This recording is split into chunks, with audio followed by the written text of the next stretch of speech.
बोलिए प्रेम से श्री सद्गुरु महाराज की, श्री सद्गुरु महाराज की जय। श्री सद्गुरु महाराज की जय।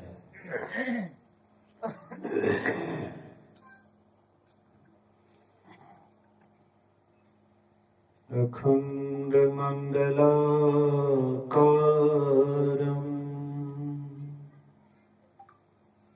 व्याप्तं येन चराचरम् तत्पदं दर्शितं येन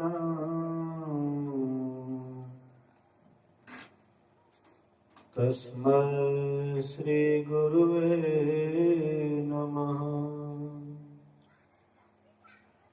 धन्य धन्य सतगुरु सुखद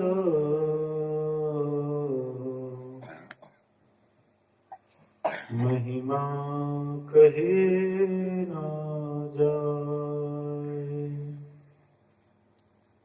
जो कुछ कहो तुम्हारी कृपा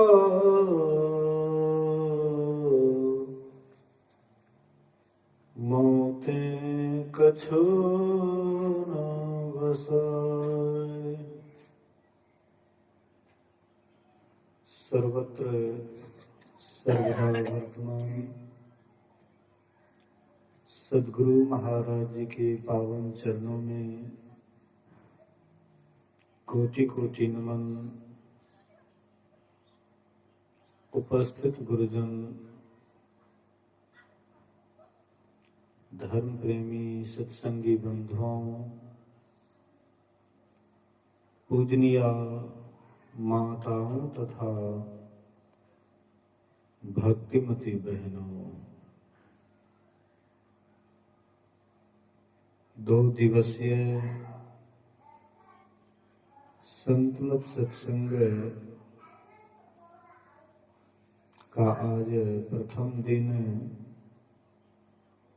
द्वितीय पाली सत्संग में हम आप उपस्थित हैं। गोस्वामी तुलसीदास जी महाराज के द्वारा श्री रामचरितमानस जो रची गई है उनमें से परम पूज्य परमाराध्य संत सद्गुरु महर्षि में ही परमहंस जी महाराज सार बातें लेकर जिसका नाम रामचरितमानस सार सटीक रखा गया है, उनसे हम आप पाठ श्रवण कर रहे थे। सुजन समाज सकल गुण खाने करम प्रणाम सप्रेम सुबानी। गोस्वामी जी कहते हैं, मैं सबसे पहले सुजन समाज को प्रणाम करता हूं। सबसे पहले हम लोग समझें कि सुजन समाज किसको कहते हैं। सु मतलब सुंदर, अच्छा, जन मतलब आदमी, मनुष्य। तो यहाँ पर गोस्वामी जी कहते हैं कि जहां पर सुजन समाज होता है वहां पर सद्गुण होते हैं। सुजन समाज सकल गुण खानी, सभी गुणों की खानी होते हैं सुजन समाज। गुरुदेव लगभग 1960-61 में छपरा गए हुए थे। वहां पर एक तहबन दास नाम के सत्संगी थे। जाति के वे मेहतर थे, लेकिन वे सत्संग के बदौलत पूरे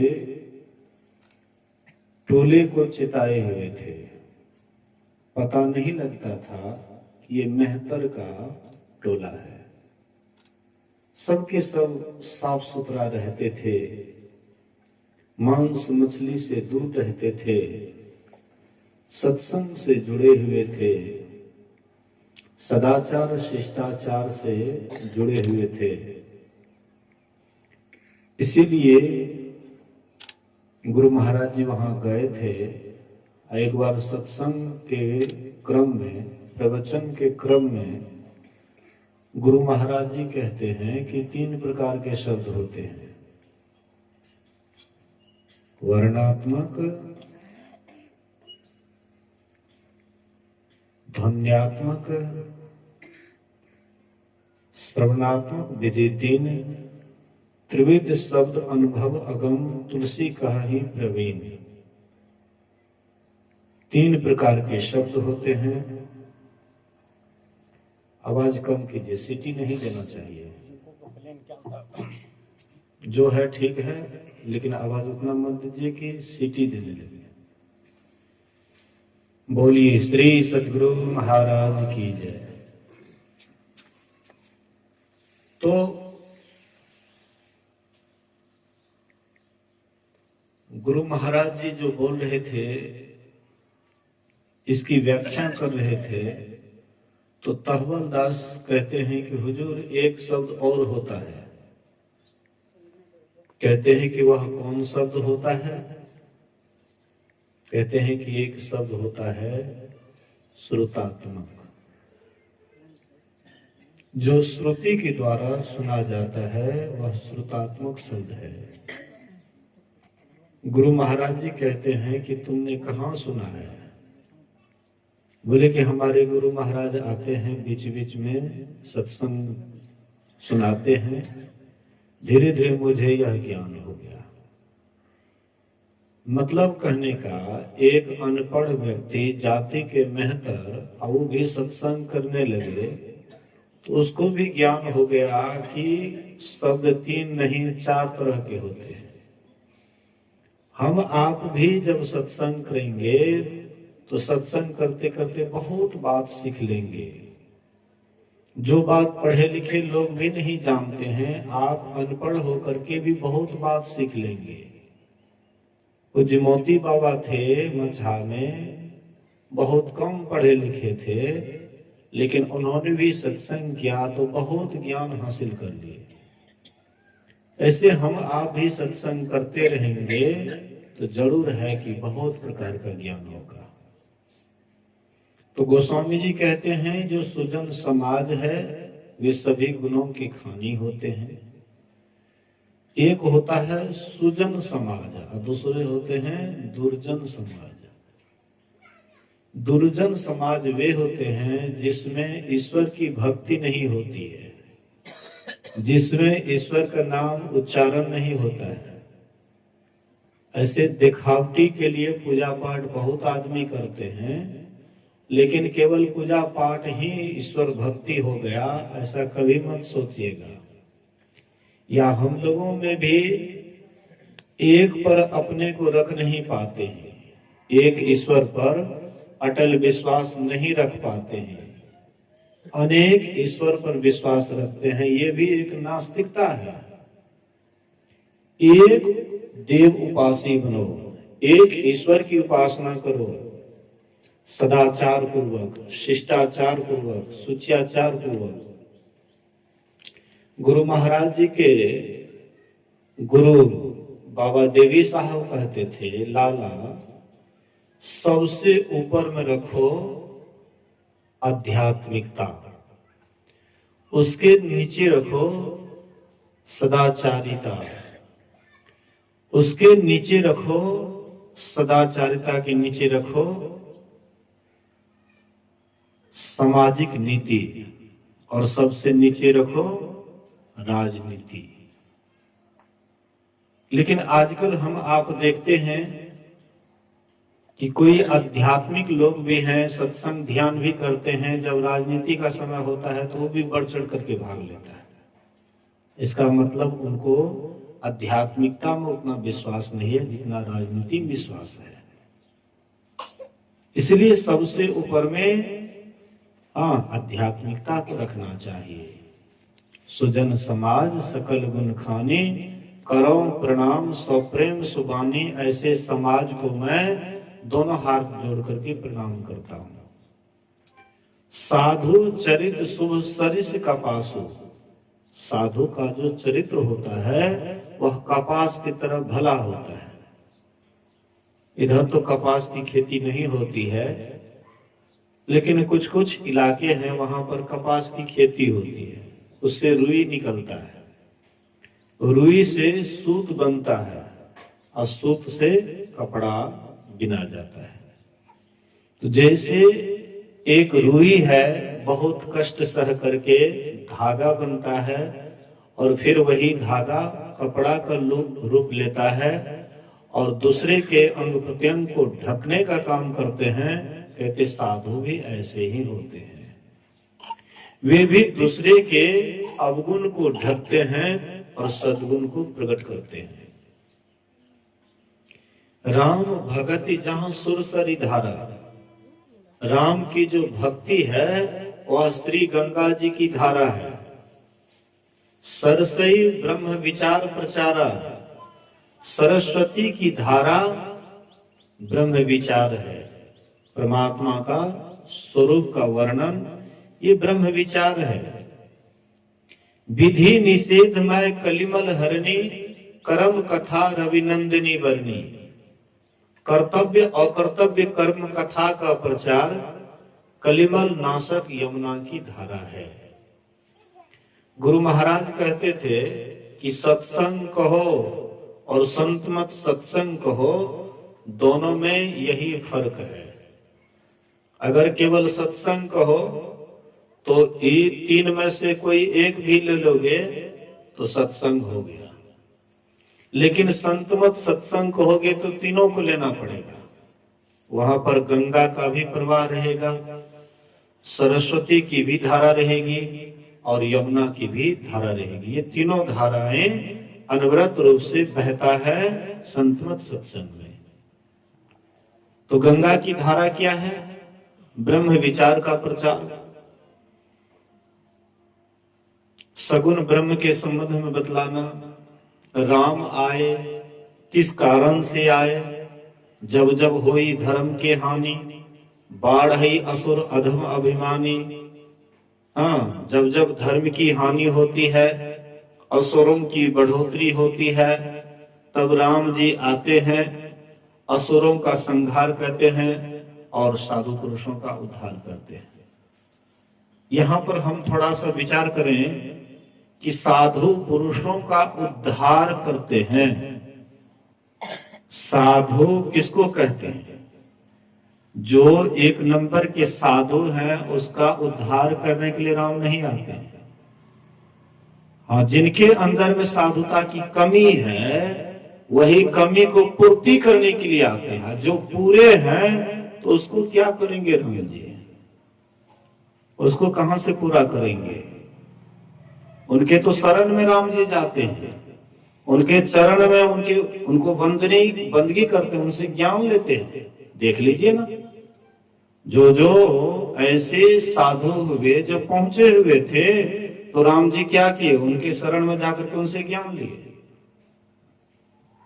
वाल्मीकि मुनि पहुंचे हुए जोगी थे, तो राम जी क्या किए हैं?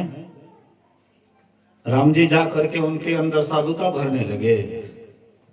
बोलिए श्री सद्गुरु महाराज की जय। गहराई से सोचिएगा, राम जी वहां जाकर के वाल्मीकि मुनि से ज्ञान लिए हैं, जानकारी लिए हैं। अब बात बात में जोगी के आगे में धुरखेल भी खेलने का प्रयास किए हैं, लेकिन जो जोगी हम धुरखेल खेलने के लिए नहीं देंगे। जोगी के आगे में धुरखेल खेलेगा, काम चलेगा? नहीं चलेगा। राम जी जाते हैं वाल्मीकि मुनि के आश्रम में और राम जी पूछते हैं कि हमको 14 वर्ष वनवास रहना है, वो भी सीता और लक्ष्मण के सहित। और आप तो वन में रहते हैं, आपको तो वन की जानकारी है, कहाँ पर कैसे क्या स्थान है, तो हमको थोड़ा सा बता दीजिए कि हम तीनों पत्नी भाई सहित तीनों आदमी जहाँ पर बढ़िया से रह सके, कोई ऐसा स्थान दिखा दीजिए, बता दीजिए। तो वाल्मीकि जी को कह देना चाहिए कि तुम्हारे लिए चित्रकूट या पंचवटी या और जगह है।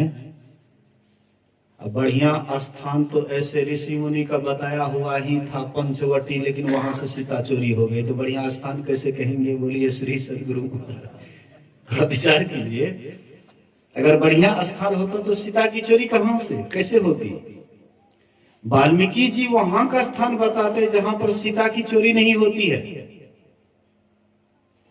कहते हैं कि हमको 14 वर्ष रहना है, तो आप हमको बताइए तीनों आदमी कहाँ रहेंगे। वाल्मीकि जी कहते हैं कि आप हमसे पूछते हैं कि हम कहाँ रहें, लेकिन मैं आपसे पूछने में सकुचा रहा हूं, लजा रहा हूं कि आप कहाँ नहीं हैं। आप कहाँ नहीं हैं, ये हमारे सवाल का पहले जवाब दीजिए कि आप कहाँ नहीं हैं। अगर आप कहिएगा कि वहां नहीं है हम, तब हम आपको स्थान दिखा देंगे। तो वाल्मीकि जी केवल कह रहे थे कि वह देख रहे थे। वैसे सिया राम मैं सब जग जानी, करऊं प्रणाम स्वप्रेम सुबानी। वह सिया राम मैं देख रहे थे, जहां देख रहे थे वहीं पर राम ही राम दिख रहा था। पेड़ पौधे में भी राम ही राम दिख रहे थे, पशु पक्षी में भी राम ही राम दिख रहे थे, पक्षी वगैरह में भी राम ही राम दिख रहे थे। जलचर थलचर नभचर नाना, जे जड़ चेतन जीव जहाना, जितना कुछ भी दिखाई पड़ता था सबके अंदर में वही राम ही राम, राम ही राम, राम ही राम दिखाई पड़ रहा था। तो क्या कहते? अब कहां जाकर रहिए? आकाश में नभचर, आकाश में उड़ने वाले जीव में, वहां आकाश में जाकर के रहिए। कहते हैं कि आप तो उधर भी हैं, आकाश में भी हैं, पाताल में भी हैं, धरती पर भी हैं, मतलब आपसे कोई जगह खाली नहीं है। इसका जवाब दे पाए राम जी हैं? और मुस्कुरा करके सोचे कि आप मेरा पोल मत खोलिए। मैं अभी आया हूं नर शरीर में लीला करने के लिए, इसलिए पोल मत खोलिए। या जोगी तो पोल खोलिए देंगे। कितना हो भगवान बच करके रहे, छिप करके रहे कि हम दर्शन नहीं देंगे, और जोगी तो दर्शन करा करके ही छोड़ेंगे। बोलिए श्री सदगुरु महाराज। तो ऐसे जोगी का उद्धार करने के लिए आते हैं राम जी। जब जब हुई धर्म की हानि, ये धरती पर सदा धर्म की हानि ही होती है। और यहां पर कोई भी आज तक चैन से नहीं रह पाया है। चाहे राम आए, कृष्ण आए, शिव आए, पृथ्वी लोक पर जो भी आए, यहां पर धर्म की हानि होती ही है। लेकिन जहां धर्म की हानि नहीं होती है, वहां जब तक नहीं जाएंगे तब तक राम जी को नहीं पहचानेंगे। और राम जी को नहीं पहचानेंगे तो संसार का जो दुख है उससे आपको छुट्टी मिल जाएगी। बहुत कोशिश कर लीजिए। कागभूषण जी भी बहुत कोशिश किए थे, जैसे हम आप करते हैं। ये व्यवस्था, वो व्यवस्था, ऐसा कर लेंगे, वैसा कर लेंगे। सब व्यवस्था करते हुए भी अंत में यहां से झक मार करके ही जाते हैं। 1.25 करोड़ का मकान बनाए थे सहरसा में। भीमनगर में एक आदमी सुना रहे थे कि बाबा 1.25 करोड़ का मकान बनाए थे सहरसा में। और वह व्यक्ति जब बीमार पड़ा, लैट्रिन पेशाब जब होने लगा, तो उसके परिवार के लोग क्या किए, तो बस घर से निकाल दिए। घर को गंदा करता है। जो 1.25 करोड़ का स्वयं मेहनत करके परिश्रम करके मकान बनाए, और उनसे जब मतलब अस्वस्थ हो गए, लेटरिन पेशाब होने लगा, तो उसको घर से निकाल दे कि आप निकलिए, आप इस घर के लायक नहीं है। गुरु महाराज कहते हैं, नाहीन करिए जगत सो प्रीति, संसार से प्रेम मत करो। किसी से भी तुम प्रेम करते हो तो एक दिन उनसे बिछोड़ने का दुख होगा। जितना प्रेम करने में सुख मिलता है उतना उनसे अलग होने में दुख मिलेगा। चाहे पत्नी हो या पति हो, बेटा हो कि बेटी हो कि कोई भी हो, दादा हो, पोता हो, पोती हो, कोई भी हो, नाती हो, किसी से भी आप स्नेह करते हैं, प्रेम करते हैं, तो जितना आप उनसे स्नेह जोड़ते हैं और अलगाव होने पर उतना ही आपको दुख भोगना पड़ेगा। इसलिए बाहर में कैसे रहो, खीरे की तरह। खीरा को देखे ना, भीतर से तोड़िए एकदम 3-3 दरार। कहते इसी तरह से संसार में रहो, और नहीं तो फिर अंतिम समय बहुत दुख होगा। बिछोड़ने का, मिलना, बिछोड़ना, भला बुरा फल भोगना, मित्र शत्रु मध्यस्थ सभी भ्रम के फंदे हैं। लक्ष्मण जी गौणेशाद को उपदेश दिए थे ना, इस संसार में मिलना बिछोड़ना, भला बुरा फल भोगना, मित्र शत्रु मध्यस्थ सभी भ्रम के फंदे हैं।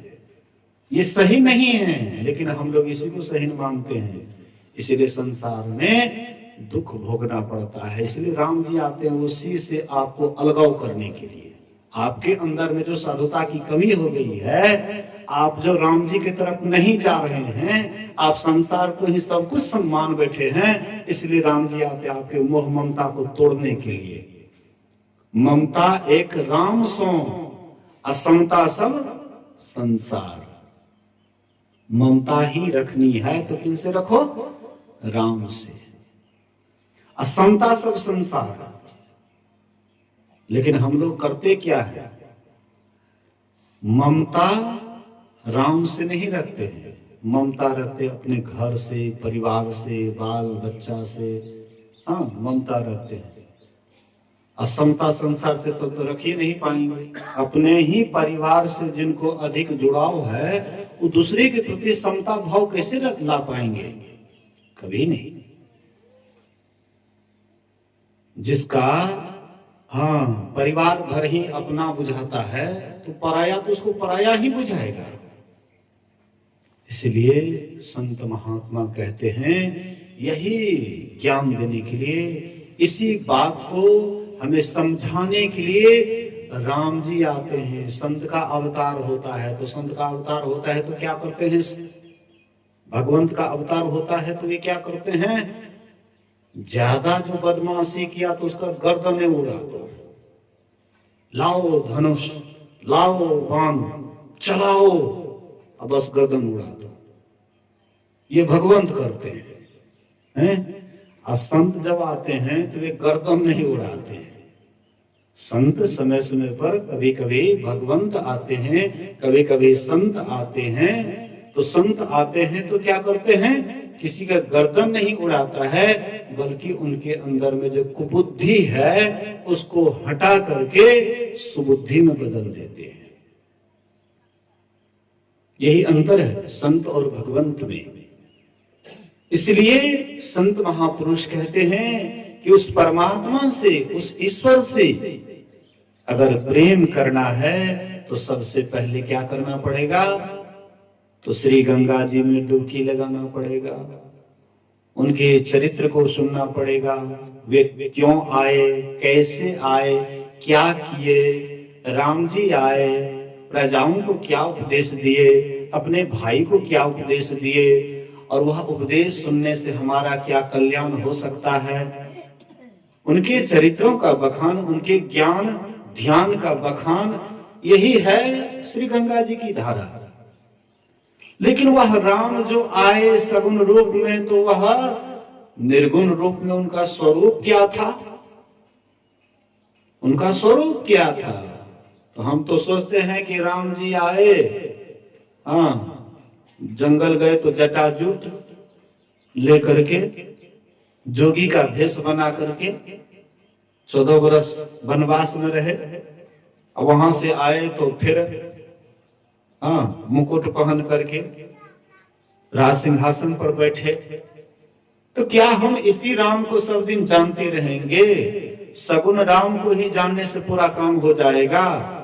लोटा एक लोटा पानी यहाँ पर रख दीजिए मंच पर, और आप खूब रटते रहिए पानी पानी पानी पानी पानी, आपका प्यास तो दूर हो जाएगा।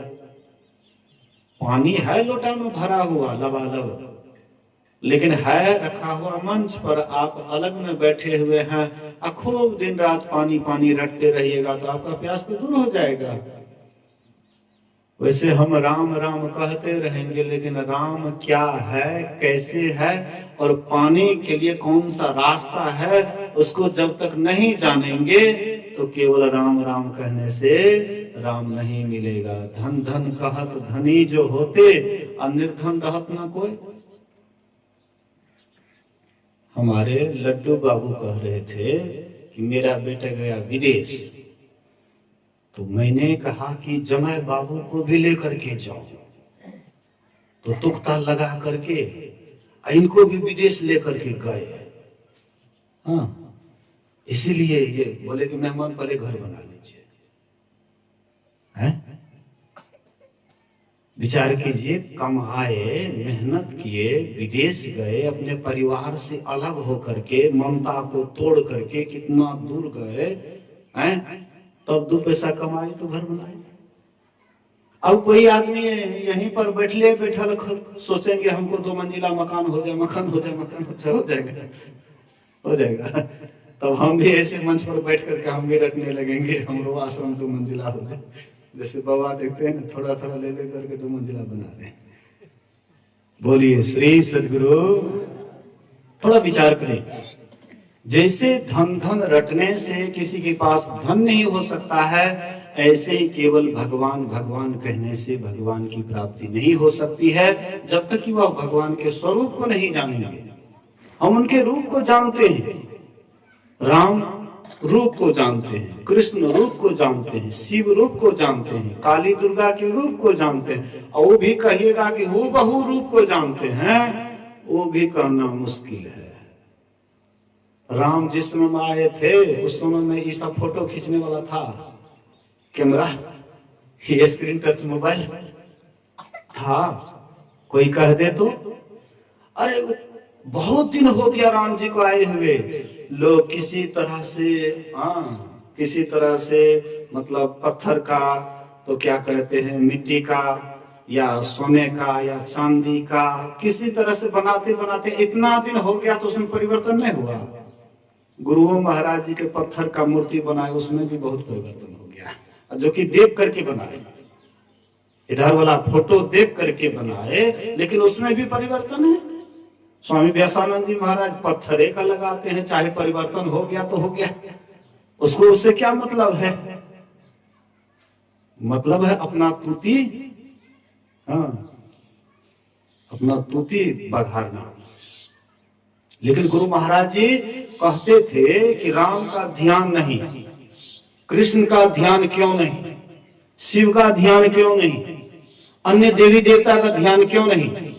इसलिए कि वह बहुत पहले आए और उनके परिवर्तन, उनके रूप में बहुत परिवर्तन हो गया, सही सही रूप नहीं मिलता उनका, लेकिन गुरु का रूप हूबहू मिलता है। गुरु महाराज आए उस समय में बन गया था ये सब कैमरा।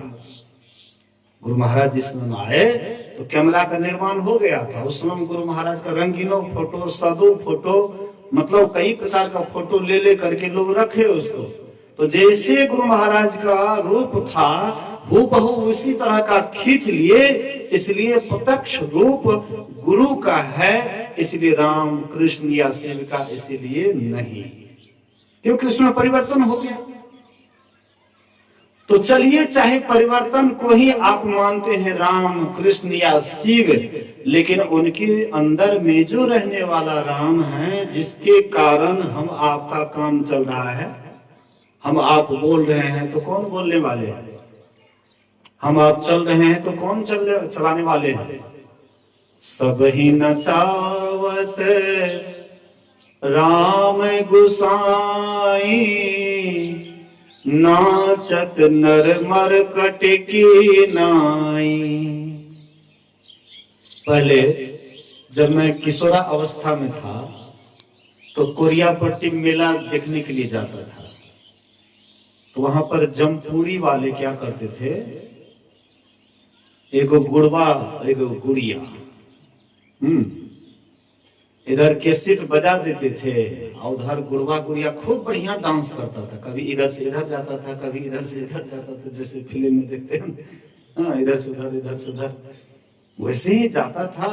हम कुतूहल बस कोई बड़े बुजुर्ग से पूछे कि भाई इतना बढ़िया कैसेट बोलता है, जैसे जैसे कैसेट में बोलता है वैसे वैसे ये डांस करते हैं, नाच करते हैं, ये कौन सी बात है?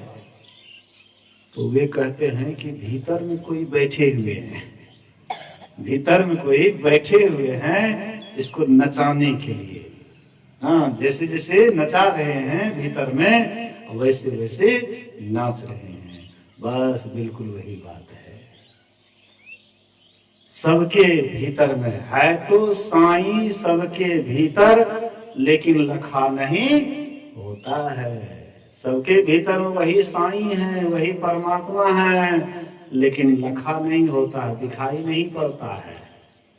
मेहंदी में लाली है, दिखाई पड़ता है ना, पत्ता को देखने से लाली दिखाई पड़ती है ना, हरा हरा पत्ता दिखाई पड़ता है, लाली में कहाँ दिखाई पड़ती है। और वही पत्ता को जब सिला लोढ़ी को पीसते हैं और जब हाथ में लगाते हैं, सेकते हैं या धूप लगाते हैं, तब एकदम आपका हाथ हाँ लालिमा पूरा हो जाता है। आजकल तो नकली भी चला है, केमिकल वाला, हाँ, लेकिन ये स्वास्थ्य के लिए हानिकारक होता है। जो सही में अपने वृक्ष में हाँ मेहंदी होता है, उसका पत्ता लगाने से वो स्वास्थ्य के लिए अच्छा होता है। प्रकृति के द्वारा कोई भी काम होता है वह स्वास्थ्य वर्धक होता है, लेकिन कृत्रिम कोई भी मतलब जो है हाँ कोई भी कुछ भी हम लगा रहे हैं चेहरे पर या कहीं भी, उससे बाद में चेहरा खराब हो जाता है। तो मैं उधर नहीं जाऊंगा। मेरे कहने का ये आशय है कि जैसे मेहंदी में लाली होती है लेकिन दिखाई नहीं पड़ता है, दूध में घी होता है लेकिन घी दूध को देखने से घी दिखाई नहीं पड़ता है।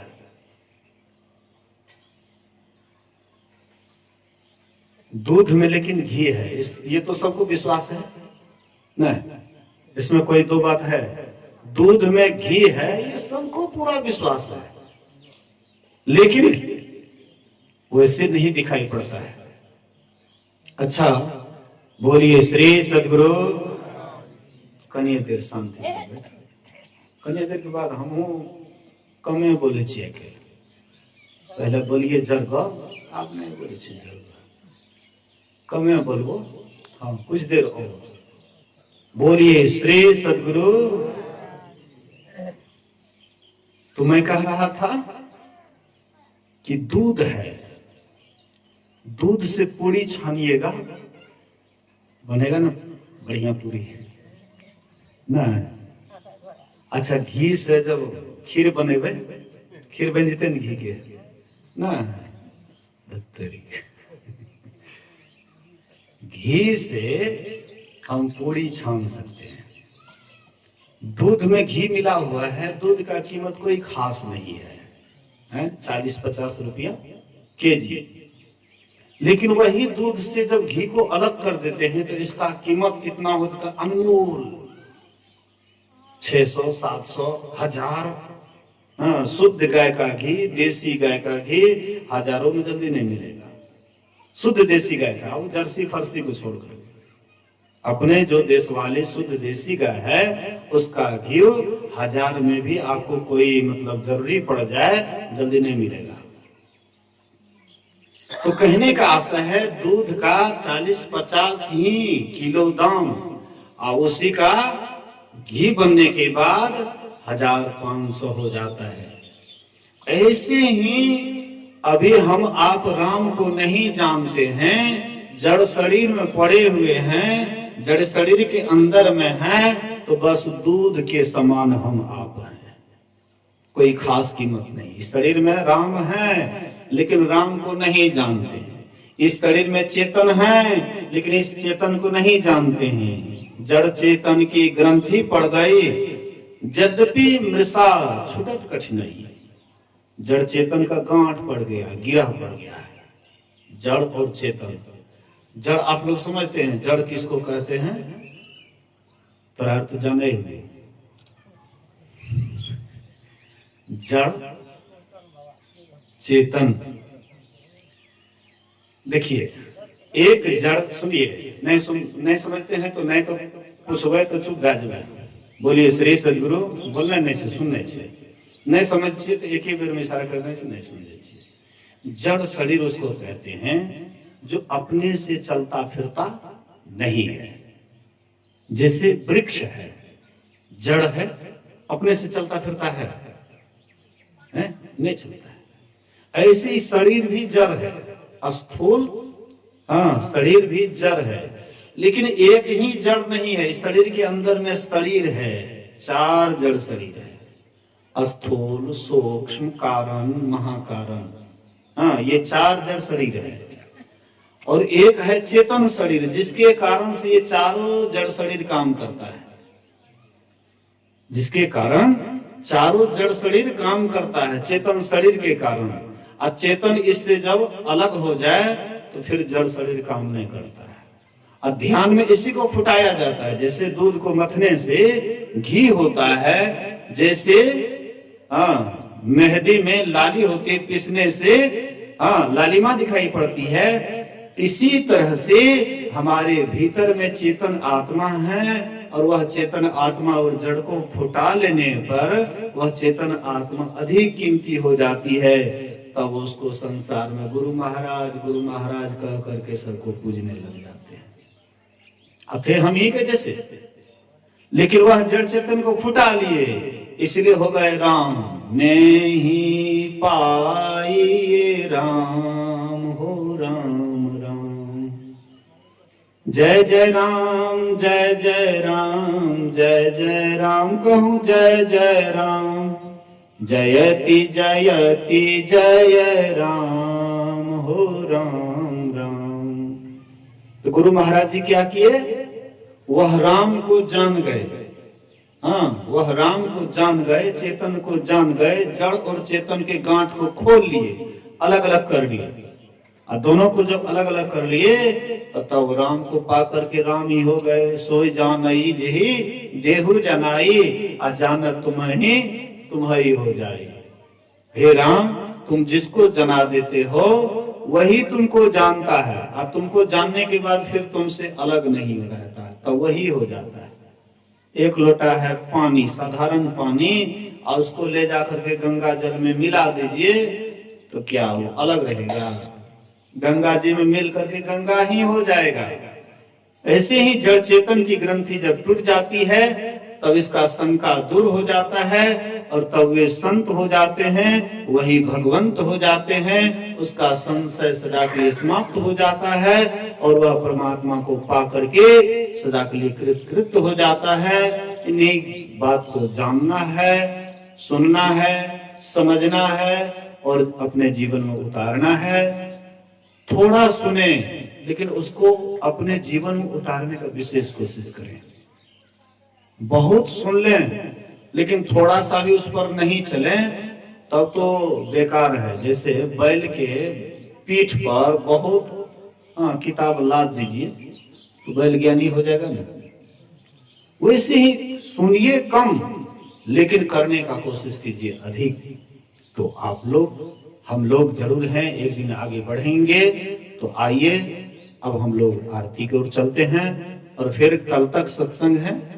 कल सुबह वाला है, अपराह्न वाला है। बीच में यहाँ के संस्था के लोग जब ध्यान रखेंगे तो ध्यान भी होगा। तो आप लोग आवे और कल जम जुट करके सब कोई आएंगे। बोलिए श्री सद्गुरु महाराज की जय।